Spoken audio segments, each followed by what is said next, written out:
조갑제TV 시청자 여러분 안녕하십니까. 2021년 1월 16일 밤 8시입니다. 박근혜 전 대통령의 사건이 이제 대법원 확정 판결로 마무리가 되었습니다. 징역 22년입니다. 87세까지 감옥에서 살아라는 이야기입니다. 한국인의 평균 수명 다 할 때까지 감옥에 살아라는 이야기니까 감옥에서 죽으라는 뜻하고 뭐 비슷한 거 아닐까요? 그리고 엄청난 벌금이 붙었습니다. 그런데 박근혜 전 대통령이 뭘 잘못했느냐고 물으면은 여러분 뭐라고 합니까? 기억납니까? 최서원의 뭐 부탁을 좀 들어줬다. 그리고 공익성이 강한 재단을 만들었다.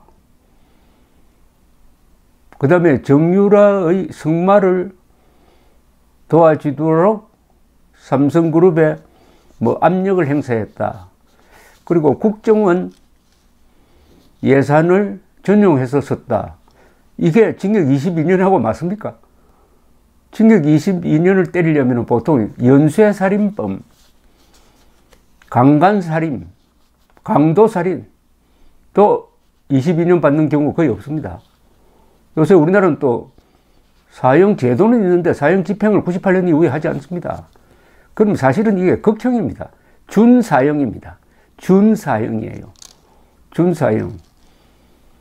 박근혜 전 대통령을 파면시킨 것도 거기에 법리에 굉장한 문제점이 있습니다. 그렇게 무리하게 몰아냈으면은 편안하게 살도록 해야지. 감옥에 보내가지고 지금 징역 3년 이상 살고 있습니다. 역대 대통령 중에서 감옥에 간 사람이 전두환, 노태우 두 분인데 두 분은 2년 살다 나왔어요. 최장기 복역을 하고 있습니다. 여기다 또 이명박 대통령까지 지금 감옥살이를 하고 있습니다. 그러면은 이런 판결을 한 분들은 지금 다리 뻗고 살고 있습니까? 이게 제 같으면은 하루하루를 가시방석에 앉아 있는 기분이 들 것 같은데요. 그래도 문재인 정권이 뒷받침을 해주니까 또 문재인 정권을 또 바치는 뭐 여러 세력이 노조라든지 선동 언론이라든지 있으니까 괜찮을 것이다. 이렇게 안심하고 있는 모양인데 우리 한국 역사는 워낙 급변하는 역사니까 그렇게 안심할 것도 아닙니다. 박근혜 징역 22년을 만들어내는데 많은 애를 쓴 특검, 공소유지에 참여했던 검사들, 판사, 1심, 2심, 대법원 쭉 명단을 만들면은 아마 수십 명이 되겠죠. 누군가는 그 이름을 기록하고 있는 사람이 있을지 모릅니다. 이게 권력자를 몰아낸다는 것은 상당한 각오를 해야 됩니다. 권력자를 몰아낸다? 근데 몰아낸 다음에 사실은 이게 박근혜라는 한 인간을 말살하겠다는 판결이 나온 거죠. 이거는 정의구현하고는 아무 관계 없습니다.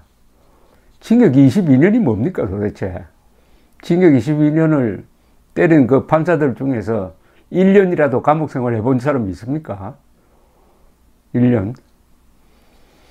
그런데 우리나라에서 제가 법률가들을 참 많이 만나면서 지난 기자 생활 50년을 해왔는데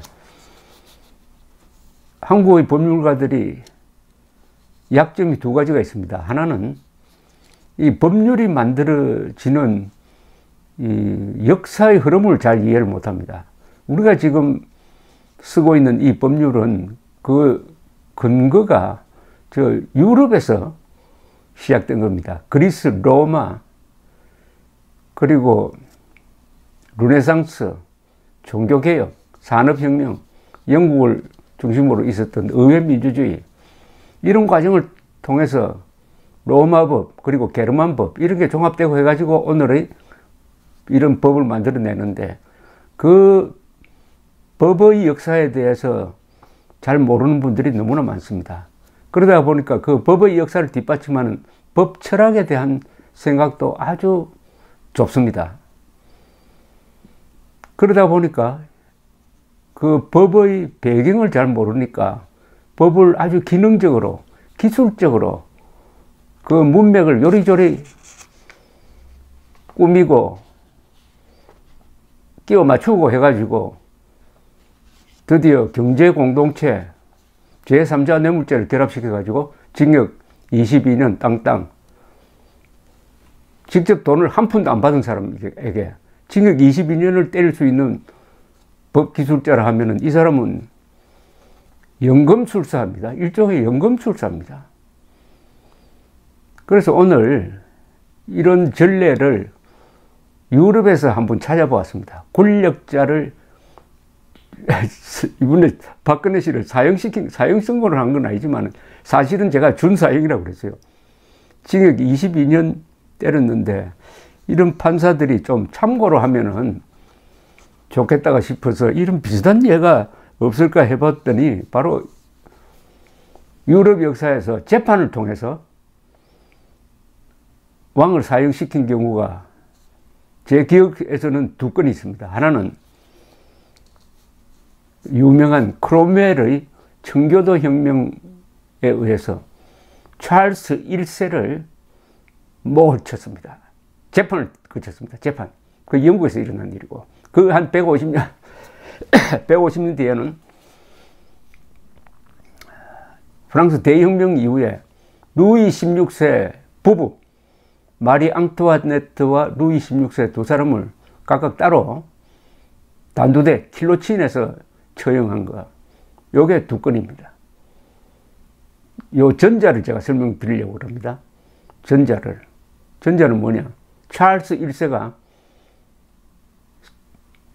재판을 거쳐서 처형되고 그 다음에 여기에 참여했던 판사들이 어떻게 됐느냐는 겁니다. 판사들이 박근혜 전 대통령 이 블랙리스트를 만들었다. 문화예술인들에 대해서 국가가 지원하지 못한다. 특히 반국가적, 반사회적 문화예술 활동하는 사람들에게는 뭐 달리 핍박을 하는 게 아니라 국가 예산을 지원한다든지 국가 시설을 이용하지 못하도록 한다. 그래서 리스트를 만든 겁니다. 이걸 범죄로 몰아가지고 블랙리스트 사건이 또 있습니다. 그런데 이 블랙리스트란 말이 어디서 나왔느냐? 이게 또 흥미롭습니다. 바로 찰스 1세에게 사형을 선고한 판사들 이름이 블랙리스트입니다. 찰스 1세 아들이 그 한 10년 뒤에 다시 왕조가 복구되면서 돌아옵니다. 왕이 됩니다. 그래서 복수를 합니다. 복수를 하려니까 리스트를 만들어야 될 것 아닙니까? 아버지에게 사형을 선고한 한 판사들 명단을 만들어 가지고 거기에 복수를 합니다. 무지무지한 복수를 합니다. 판사 12명이 사형 집행되었습니다. 그리고 10여 명은 종신형에 처해졌어요. 그 이야기를 하면서 제가 유럽 역사의 한 장면을 좀 설명을 드리려고 합니다.